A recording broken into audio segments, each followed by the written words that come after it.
Hello दोस्तों, दिवस academy में आपका स्वागत है। आज हम लोग पढ़ेंगे संविधान सभा के बारे में।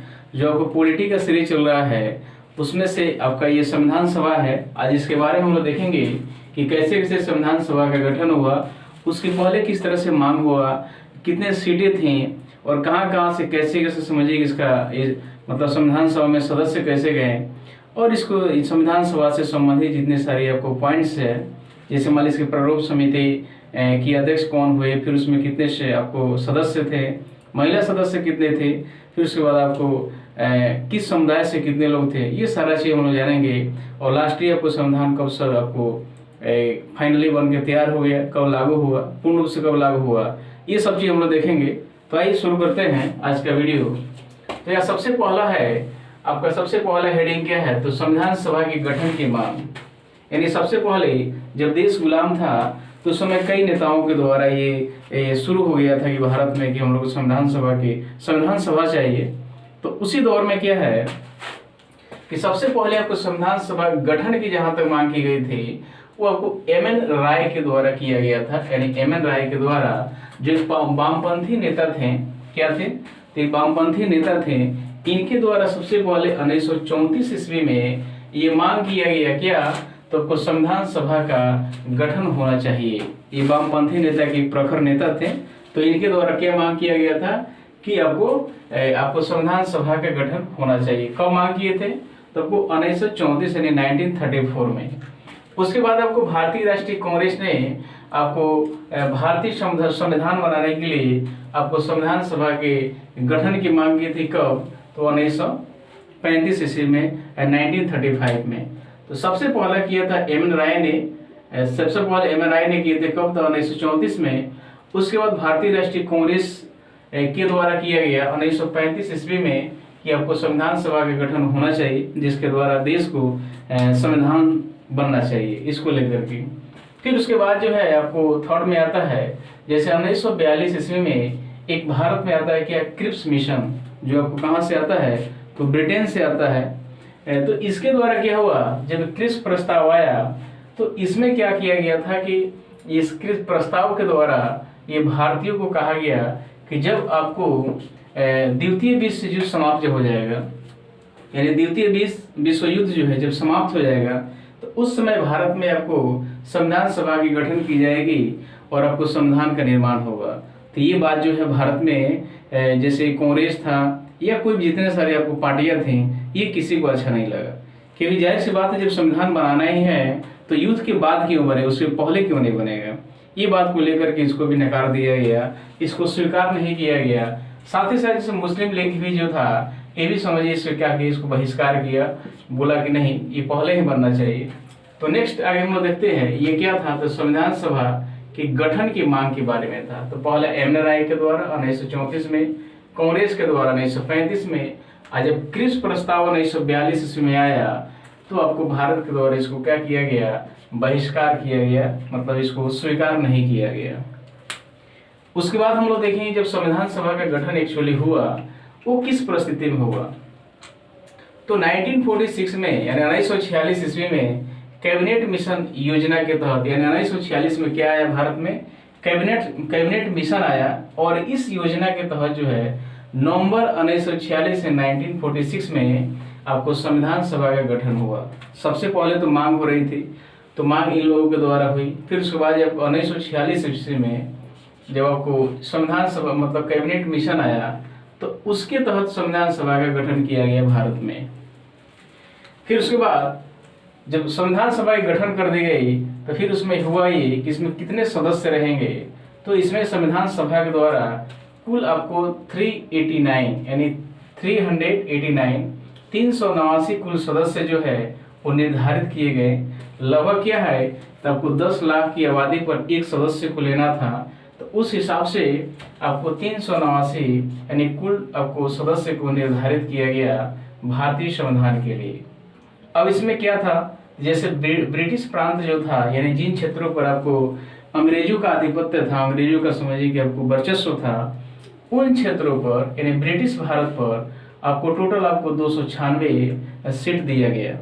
कितना दिया गया, 296 सीट दिया गया, यानी 296 से और फिर उसमें देसी रियासत जो थे, जो यहाँ के राजा थे, उनका जो प्रांत था, उनका जो क्षेत्र था, उन लोगों को दिया गया कितना था आपको 93, यानी 93 दिया गया था।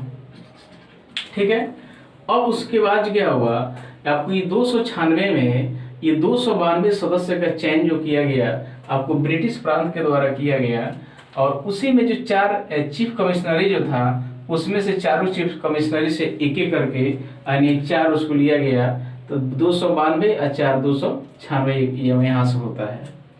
फिर उसके बाद ये देखा जाता है, जैसे मान लीजिए देसी रियासत है ये, तो देसी रियासत को कितना दिया गया, यानी 93 हुआ। तो देसी रियासत में क्या है, जैसे मान लीजिए जितने राजवाड़ी थे भारत में, उन लोगों को दिया गया कि आप लोग क्या करना है, आप लोगों को चुन करके भेज देना है कहाँ पे, संविधान सभा में। हालांकि ये लोग निर्वाचित नहीं, इन लोगों का चुनाव नहीं होता, लेकिन ये 296 जो था, इन लोगों का चुनाव होना ये था, मतलब ये प्रक्रिया में था कि इन लोगों का चुनाव के द्वारा जाएंगे। लेकिन ये तो जो है 293 जो है, वाले 93 जो है, ये आपको समझिए कि राजा के द्वारा, उसके द्वारा जो भी आपको मंडल बना करके वहां से चुन करके डायरेक्टली आपको संविधान सभा में भेजा जाएगा। ये 4 चीफ कमिश्नरी जो था, इस ये भी समझिए कि एक एक चीफ कमिश्नरी से एक एक सदस्य को रखा गया था। ठीक है। उसके आगे देखते हैं कि ब्रिटिश प्रांत के सीटों का आवंटन जो है ये 3 भागों में किया गया था। यानी ब्रिटिश प्रांत को जो आपको 296 आपको सीट दिया गया था, ये सीटों का आवंटन जो है आपको कैसे किया गया था, आपको 3 भागों में कर दिया गया था। जैसे मुस्लिम, सिख एवं सामान्य में, मतलब 3 वर्गों में बांट दिया गया था, और जिसकी जितनी आबादी थी उस हिसाब से सबको सीट भी आवंटित किया गया था इसी 296 में से, अर्थात 292 कह सकते हैं। तो ये टोटल 296 जो है, यानी 3 भागों में मुस्लिम, सिख और सामान्य में बांटा गया था। ये कौन सा क्षेत्र था, ये ब्रिटिश प्रांत का था, जहाँ पे अंग्रेजों का कब्जा था भारत में। एक चीज और याद रखिएगा आप लोग, इसमें थोड़ा डाटा ज्यादा है, लेकिन इस डाटा को अलग अलग ऐसे किए हैं कि ताकि वो याद हो जाए। फिर भी आप लोग इसको विशेष थोड़ा सा आप लोग ध्यान देकर इसको देखिएगा। तो सबसे पहले आपको निर्धारित हुआ संविधान सभा के लिए 389 सीट, उसमें से ब्रिटिश भारत को, जहाँ पे अंग्रेजों का शासन चल रहा था भारत में, उसके लिए आपको 296 सीट निर्धारित किया गया। और देसी रियासत, जहाँ राजा का जो क्षेत्र था, अपना लोगों साम्राज्य था, उन राजाओं के लिए क्या आपको 93 सीट दिया गया था, 93। अब इसमें से 296 में से क्या था, तो 292 सदस्यों का चयन करना था, और 4 सदस्यों का कहाँ से लेना था, तो आपको चीफ कमिश्नरी से लेना था। ठीक है। नेक्स्ट हम लोग पढ़ेंगे तो ब्रिटिश प्रांत के सीटों का, यानी ब्रिटिश प्रांत के सीटों का आवंटन जो है वो 3 भागों में, 3 प्रक्रिया के द्वारा किया गया था, मतलब 3 भागों में बांट दिया गया था। तो क्या था, मुस्लिम में, सिख में और सामान्य में बांट दिया गया था। और सामान्य कौन थे, तो जिसमें मुस्लिम और सिख नहीं थे, अर्थात इनको छोड़ करके जो बच गया सब, ये टोटल सामान्य में लाया गया। और सामान्य, मुस्लिम और सिख में 3 भागों में बांट करके, और जिसमें जिसकी जितनी आबादी थी उस हिसाब से क्या सीट का आवंटन कर दिया गया। हम लोग पहले ही देख चुके हैं कि एक सीट जो है 10 लाख की आबादी पर एक सीट था ही। ठीक है। नेक्स्ट है कि संविधान सभा के लिए चुनाव कब हुआ।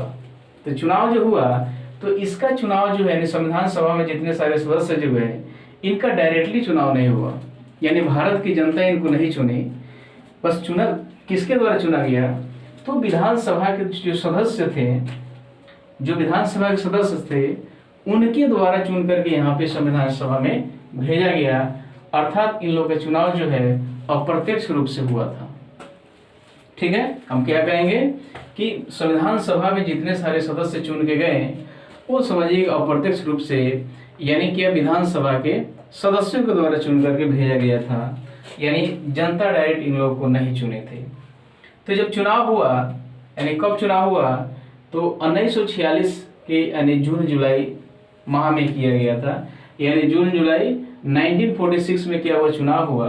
अब उसमें जब परिणाम आया तो उसमें देखा गया कि कांग्रेस को 208 सीट मिला, मुस्लिम लीग को 73 सीट मिला, और आपको अन्य में आपको 15 सीट आया, जिसमें से 8 स्वतंत्र सीट पर उम्मीदवार जीते थे। यानी उसमें से कई छोटे छोटे और सारे पार्टी थी, तो हर एक पार्टियों को एक एक सीट मिला था, यानी इन लोगों के अलावा। और उसमें से 8 ऐसे सदस्य जीते थे जो स्वतंत्र रूप से खड़े थे, यानी उन सबको मिला के जिनको एक एक सीट मिला था उनको, और 8 को मिला के ये टोटल लगभग आपको कितना हो जाते हैं, तो 15 सदस्य यहाँ से आते हैं। उसके बाद 93 सीट जो आपको दिया गया था देशी रियासतों को, तो इसमें सीट बहुत सारा खाली रह गया।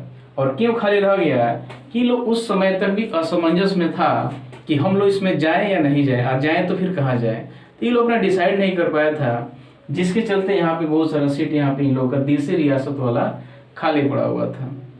फिर आगे चल के देखेंगे तो कहीं ना कहीं फिर आपको ये भारत में सबका विलय हो जाता है और सबको एक हो जाता है, या कुछ उसमें से 2-3 आपको ऐसे देखिएगा देशी रियासत तो उससे भारत में नहीं मिलता है। फिर भी आज़ादी के बाद भी उसको लेने के लिए पहले भी कोशिश जरूर किया गया है। तो आइए आगे और देखते हैं चुनाव में क्या था। तो चुनाव में भारतीय संविधान के सदस्यों का जो चुनाव हुआ था वो अप्रत्यक्ष रूप से हुआ था, और साथ ही साथ क्या है कि 10 लाख की आबादी पर एक सदस्य को लिया गया था, 10 लाख की आबादी पर। और उस समय गिन लीजिए लगभग इतना 389 में अगर 10 लाख से अगर गुना करते हैं लगभग आपको 40 करोड़ की आबादी उस समय भारत की थी। तो उस तरह से ये बांटा गया था, यानी 40 करोड़ की लगभग आबादी थी, तो उसमें से आपको वहीं आपको 10 लाख से भाग दीजिएगा, मतलब पूरा 40 करोड़ नहीं, उसके थोड़ा सा कम ही होगा। इस हिसाब से देखा जाए तो 38 करोड़ 9 लाख के आसपास होना चाहिए। तो यही चीज़ है लगभग, यानी एवरेज में देखिए तो 40 करोड़ की आबादी उस समय थी जब भारत में आपको संविधान सभा का गठन हो रहा था तब। तो उस समय 10 लाख की आबादी पर एक सदस्य किया गया था, तो आपको वहीं आपको 389 सदस्यों का निर्धारण किया गया और उसको 2 भागों में बांटा गया था। ब्रिटिश भारत को 296 और देशी रियासत को 93। फिर उसमें से 3 भागों में यानी सीटों का आवंटन जब किया गया तो आपको मुस्लिम, सिख और सामान्य में बांटा गया था ब्रिटिश भारत के सीटों को, जिसमें सामान्य जो था वो मुस्लिम और सिख को छोड़कर जितना सारा बच गया, जितने सारे आपको धर्म बच गए सारे लोग इसी में थे। तो ये और ये जब इनका जब चुनाव हुआ तो इसी का परिणाम यहाँ पे आया है, जिसमें आपको 296 में से 208 कांग्रेस को मिला है, मुस्लिम लीग को 73 सीट मिला है, और आपको अन्य में देखा जाए तो आपको 15 सीट है, जिसमें से बहुत सारी ऐसी पार्टियां जो एक एक सीट लेके आई थी, और उसमें 8 इसी 15 में से 8 सदस्य जो है ये स्वतंत्र रूप से लड़े थे बिना किसी पार्टी के द्वारा, तो ही जीते थे इसमें। तो आगे क्या है कि चुनाव जब हुआ तो अप्रत्यक्ष रूप से हुआ, 10 लाख की आबादी पर एक क्या है तो आपको उम्मीदवार थे, मतलब आपको एक आदमी एक सदस्य को रखा गया था। नेक्स्ट है संविधान सभा की कार्यप्रणाली यहाँ से फिर अब शुरू होती है कि कैसे कैसे संविधान बनाने की प्रक्रिया यहाँ से शुरू होती है। तो सबसे पहला है संविधान सभा की पहली बैठक होती है कब, तो 9 दिसंबर 1946 में। कहाँ, यानी संविधान सभा की पहली बैठक होती है 9 दिसंबर 1946 को, और ये आपका जो संविधान सभा की जो सभा हो रही है ये दिल्ली में होती है, जो काउंसिल चैम्बर जो वहाँ पे है, काउंसिल चैम्बर जो आपको दिल्ली में है वहाँ पे आपको ये पहली बैठक होती है। और इसमें क्या होता है, कब होता है, 9 दिसंबर 1946, उसको याद रखिएगा आप लोग। यानी संविधान सभा की सबसे कार्यप्रणाली शुरू जब यहाँ होती है तो सबसे पहला जो यहाँ बैठक होता है वो 9 दिसंबर 1946 को होता है। और इसी दिन जो है उस सदस्यों में जो सबसे वरिष्ठ सदस्य थे उनको उस दिन अस्थायी अध्यक्ष के रूप में बनाया जाता है, यानी उस दिन अस्थायी अध्यक्ष की चुनाव नहीं होती है। तो वहाँ पे फ्रांस के तर्ज पर, फ्रांस जो देश है वहाँ उसके तर्ज पर उस बैठक में जो सबसे वरिष्ठ नेता जो बैठे थे उन्हीं को उस दिन का अस्थायी अध्यक्ष माना गया, मतलब चुना गया। जो कौन थे, तो डॉक्टर सच्चिदानंद सिन्हा थे। तो हम कह सकते हैं संविधान सभा के अस्थायी अध्यक्ष कौन चुने गए, तो डॉक्टर सच्चिदानंद सिन्हा। नेक्स्ट आप देखिएगा तो मुस्लिम लीग बहिष्कार किया था, किसको, तो आपको सबसे पहला संविधान सभा जो हुआ था इसमें मुस्लिम लीग भाग नहीं लिया था। इससे क्या किया था, बाइकआउट किया था, इसको बहिष्कार किया गया था। क्यों, क्योंकि इन लोगों ने क्या किया था, क्योंकि ये लोग पाकिस्तान की मांग कर रहा था, यानी भारत के विभाजन की मांग कर रहा था। ये लोग भारत में इंक्लूड नहीं रहना चाहता था, और सबसे बड़ा मांग कौन कर रहा था, तो ये मुस्लिम लीग। ये मुस्लिम लीग के जो थे लोग, ये सदस्य 73, तो इन लोगों का क्या मांग था कि अब 73 में सारे 73 नहीं, क्योंकि कुछ मुस्लिम लीग के सदस्य आज़ादी के बाद भी भारत में ही रह गए हैं, लेकिन मुख्य रूप से देखा जाए तो मुस्लिम लीग का क्या कहना था कि आपको कि ये लोग भारत में नहीं रहना चाहिए बल्कि आपको पाकिस्तान क्षेत्र में रहना चाहता है, यानी बंटवारा के पक्ष में था वो लोग। इसलिए जब संविधान सभा की पहली कार्यसभा जो हुई तो उसमें लोग भाग नहीं लिया। फिर उसके बाद दूसरी आपको इसका संविधान सभा की जो बैठक हुई कब हुई थी? 11 दिसंबर 1946 को। तो इसमें क्या हुआ कि डॉक्टर राजेंद्र प्रसाद को अस्थायी अध्यक्ष रूप में चुना गया। ठीक है, ये जो कि बिहार के हैं, और सच्चिदानंद सिन्हा भी ये भी बिहार के ही हैं, याद रखिएगा आप लोग। नेक्स्ट है ये 13 दिसंबर 1946 को संविधान सभा में उद्देश्य प्रस्ताव पेश किया गया। ये थोड़ा सा डाउट है हमको कि डॉक्टर सच्चिदानंद सिन्हा को शायद बिहार के ही हैं, तो आइए देखते हैं हम लोग, आप लोग इसको जरूर करेक्शन कीजिएगा। 13 दिसंबर 1946 को संविधान सभा में उद्देश्य प्रस्ताव पेश किया गया जीएल नेहरू के द्वारा, अर्थात जवाहरलाल नेहरू के द्वारा। कब?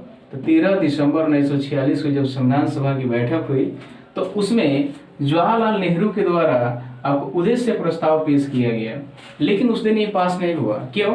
क्योंकि इसमें क्या है, तो आपको मुस्लिम लीग के सदस्य भाग नहीं लिए थे, तो उस सभा में जितने सारे सदस्य थे उसमें से कुछ सदस्य आपको ये जरूर कहने लगे कि संविधान उस दिन पास किया जाता जब सारे सदस्य आते हैं। तो इसमें से प्रमुख रूप से डॉक्टर बाबा साहब भीमराव अम्बेडकर भी थे, उनका भी एक कहना था जब सारे सदस्य आ जाएंगे, अर्थात मुस्लिम लीग जब आ जाएगी तो उसके बाद इसको पास किया जाएगा तो सबसे अच्छा होगा।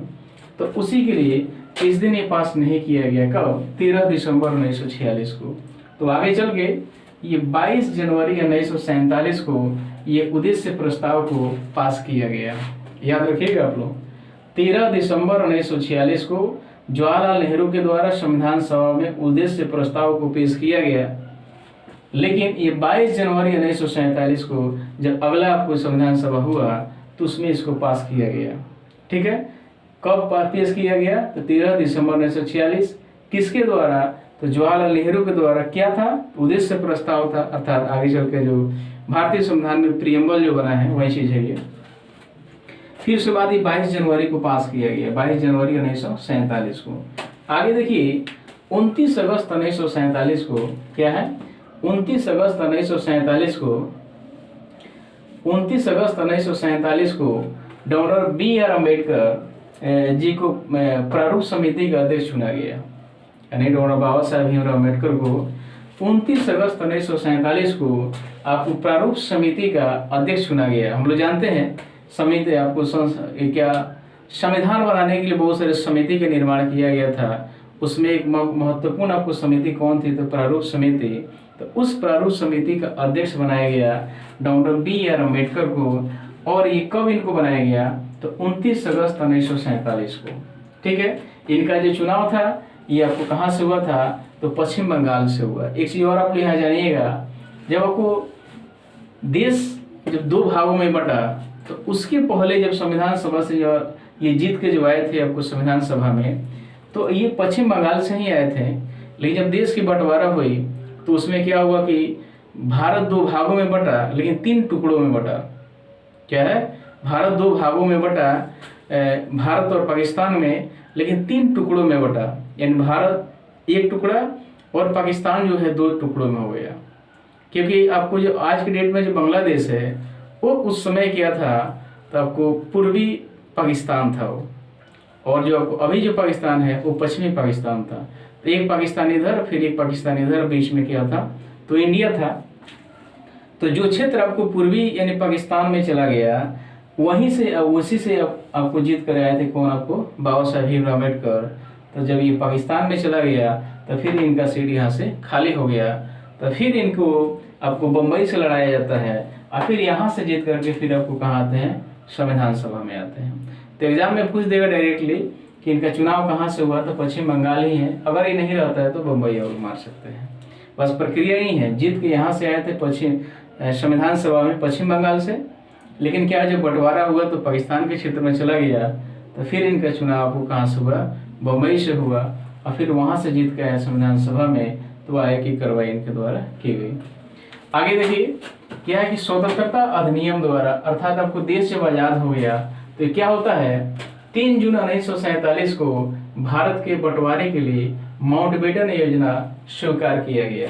यानी एक और चीज क्या है, ये आज़ादी की पहले की बात है, क्या स्वतंत्रता अधिनियम जब आया यानी माउंटबेटन योजना जब आया, तो उसके द्वारा 3 जून 1947 को ये योजना स्वीकार किया गया, और इसी के द्वारा आगे चल के आपको भारत की बंटवारा हुई थी। आगे कि देश की आज़ादी के बाद क्या हुआ कि कौन कौन से परिवर्तन हुए। तो जब देश आज़ाद हो गया तो आपको क्या हुआ कि एक पाकिस्तान बन गया, एक आपको हिंदुस्तान बन गया। तो उसमें जो 389 सदस्य जो किए गए थे, अब इसी में से दो भागों में बटा, तो इसमें से कुछ सदस्य जो पाकिस्तान में चले गए। अब इसमें ये क्या परिवर्तन हुआ ये हम लोग वहां पे देखेंगे।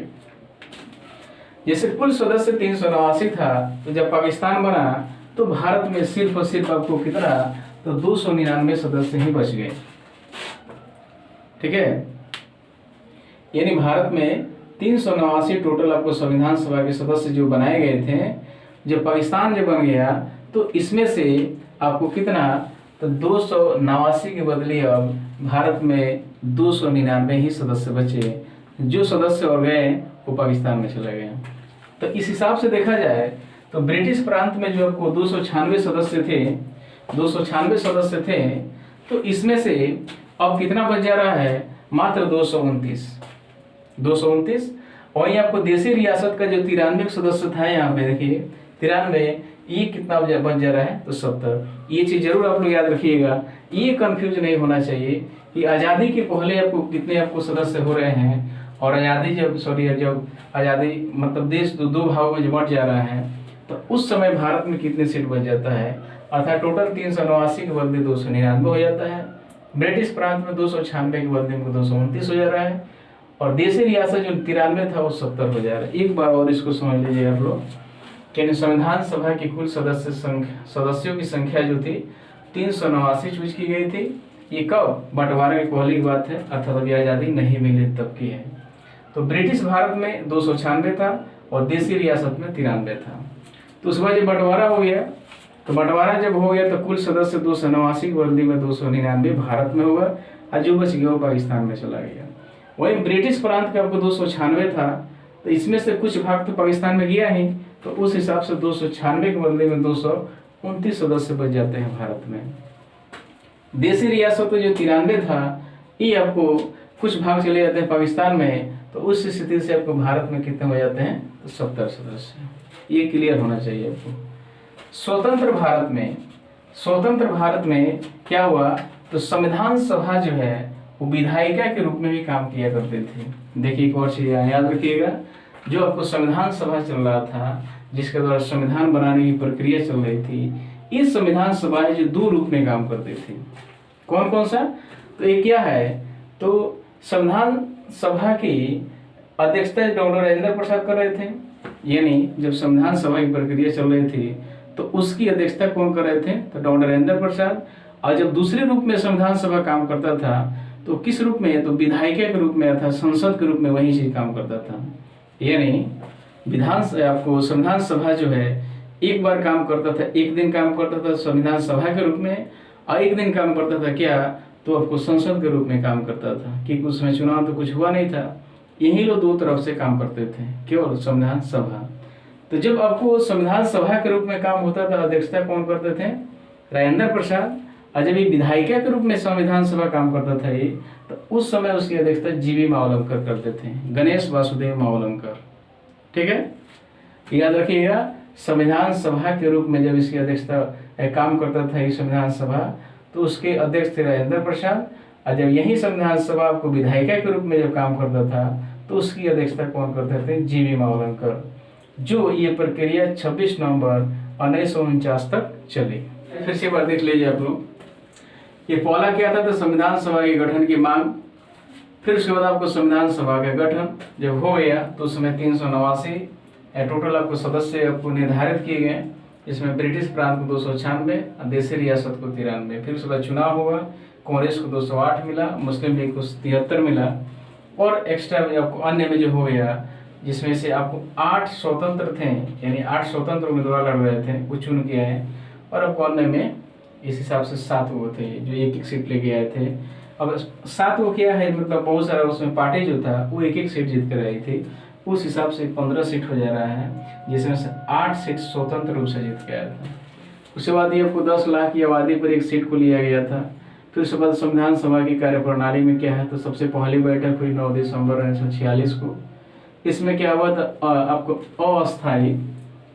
अस्थायी अध्यक्ष चुना गया सच्चिदानंद सिन्हा को। फिर दूसरी बार जब वो 11 दिसंबर 1946 को बैठक हुई, उसमें राजेंद्र प्रसाद को अस्थायी अध्यक्ष चुना गया। फिर उसके बाद 13 दिसंबर को जब संविधान सभा हुआ, बैठक हुई, तो उसमें आपको जवाहरलाल नेहरू के द्वारा उद्देश्य प्रस्ताव पेश किया गया। ये पास कब होता है? तो 22 जनवरी 1947 को। 29 अगस्त 1947 को डॉक्टर BR अम्बेडकर को क्या तो प्रारूप समिति का अध्यक्ष चुना जाता है। इनके चुनाव निर्वाचन कहाँ से हुआ था? पश्चिम बंगाल से, फिर बाद में बम्बई से हुआ था। फिर उसके बाद आपको ये पूछ सकता है कि माउंटबेटन योजना कब स्वीकार किया गया? तो 3 जून 1947 को देश आज़ाद हुआ। उसके बाद आपको जब देश बंटवारा हो गई भारत और पाकिस्तान में, तो ये आपको फॉर्मेट ये आपको 389 से 289 हो गया सीट। ब्रिटिश प्रांत में 296 से 229 हो गया, और देसी रियासत जो है 93 से 70 हो गया। फिर उसके बाद आपको यही संविधान सभा जो है 2 भागों में काम करते थे, एक संविधान सभा के रूप में, एक संसद के रूप में। तो संविधान सभा यानी संसद के रूप मतलब कि कानून बनाने की प्रक्रिया भी चल रही थी उस समय। तो जब कानून बनाने की प्रक्रिया चल रही थी तो इसकी अध्यक्षता जीवी मावलंकर कर रहे थे, और जब संविधान सभा जो हो रही थी उस समय अध्यक्षता कौन कर रहे थे? तो राजेंद्र प्रसाद, यानी राजेंद्र प्रसाद अध्यक्षता कर रहे थे संविधान सभा के समय। और संसद का जब आपको संसद का समय जब संविधान सभा के द्वारा जब यही संसद के रूप में काम कर रहा था, तो इसकी अध्यक्षता जीवी मावलंकर कर रहे थे। और ये प्रक्रिया 26 नवंबर 1949 तक चला। ये आपको वीडियो को यहीं पे हम समाप्त करते हैं। ये पार्ट 1 हो गया, और इसके बाद जो होता है पार्ट 2 के रूप में आएगा, उसमें आपको टोटल आपको संविधान सभा को कंप्लीट कर दिया जाएगा। तो मुझे आशा है कि वीडियो आपको अच्छा लगा होगा। अगर अच्छा लगा है तो उसे लाइक कीजिए, सब्सक्राइब कीजिए, शेयर कीजिए, और कैसा लगा जरूर आपको कमेंट में बताइए। वीडियो देखने के लिए बहुत बहुत धन्यवाद।